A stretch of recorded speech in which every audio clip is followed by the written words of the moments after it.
সেনা কর্মকর্তা এবং সেনা সদস্যদের দৃষ্টি আকর্ষণ করে বলতে চাই, খোঁজ নিয়ে দেখুন এই ছাত্রছাত্রীরা আপনার কিংবা আপনার কোনো একজন সহকর্মী, ভাই, বোন, সন্তান কিংবা স্বজন।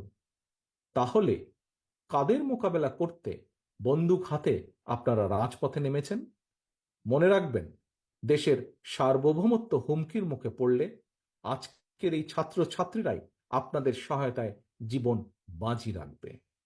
সেনা পরিবারের একজন সদস্য হিসাবে, একজন বীর মুক্তিযোদ্ধার সন্তান হিসাবে আমি আপনাদের উদ্দেশ্যে আরো বলতে চাই, দেশের গণতন্ত্রপ্রিয় জনগণ সেনাবাহিনীর কথা বলার সময় দেশপ্রেমিক শব্দটি ব্যবহার করে।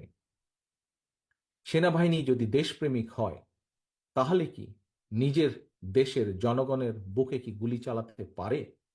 তাই সময় এসেছে আপনাদের সিদ্ধান্ত নেবার,